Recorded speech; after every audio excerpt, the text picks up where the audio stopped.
এইবারের ঈদটা ১৪ গোষ্ঠীর সাথে না কাটিয়ে কেন শুধুমাত্র ডাম্পির সাথেই কাটালাম সব কিছু বলবো। পুরো ভিডিওটা দেখতে থাকুন।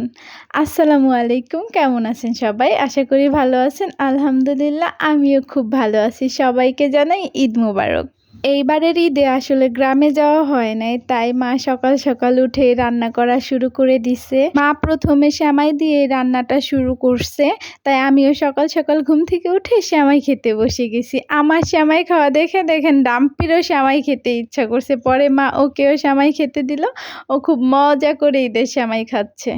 আসলে আমাদের প্রতিটা ঈদই হয় নানুর বাড়িতে, না হয় দাদার বাড়িতেই কাটানো হয়, তাই ওইভাবে মার রান্না করা হয় না ঈদের দিন। এইবার যেহেতু ঢাকাতে আছে, তাই মা নিজের হাতে সব কিছু রান্না করতেছে।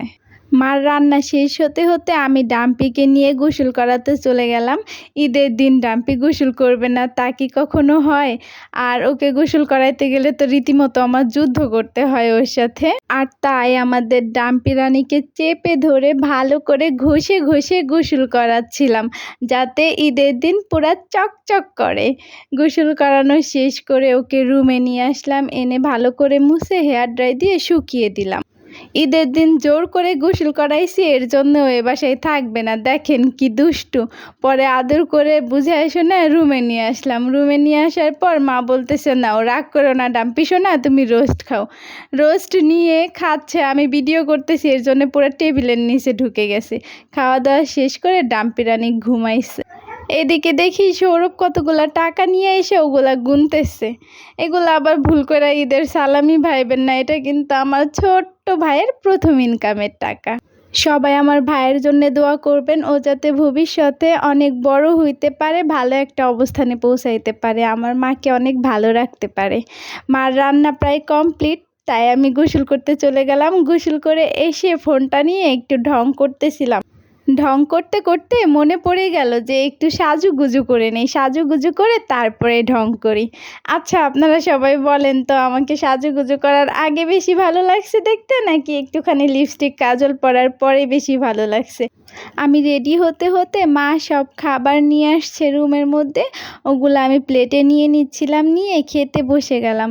আসলে প্রত্যেকবার সবাই মিলে একসাথে খাই, তখন খাবারটা যেমনই হোক না কেন অনেক বেশি মজা লাগে।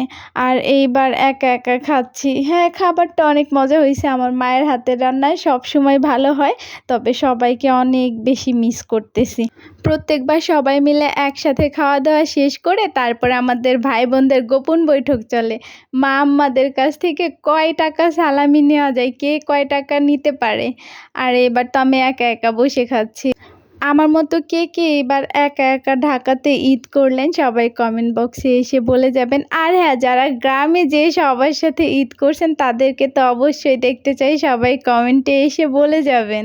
আমার ভিডিওটা ভালো লাগলে সবাই লাইক কমেন্ট শেয়ার করবেন। যারা ইউটিউব চ্যানেল থেকে দেখছেন তারা অবশ্যই সাবস্ক্রাইব করবেন। আর যারা ফেসবুক পেজ থেকে দেখতেছেন তারা অবশ্যই পেজটা ফলো করতে ভুলবেন না। এতক্ষণ আমার সাথে থাকার জন্যে, পুরো ভিডিওটা দেখার জন্য আপনাদের সবাইকে অসংখ্য ধন্যবাদ। আশা করি আপনাদের ঈদের দিনটা অনেক ভালো কেটেছে। আমার মতো একা একা এরকম নিঃসঙ্গভাবে কাটাতে হয়নি, পরিবারের সবাইকে নিয়ে খুব ভালো কাটিয়েছেন। দেখা হবে নতুন কোনো ভিডিওতে। এই পর্যন্ত সবাই ভালো থাকবেন। টাটা, আল্লাহ হাফেজ।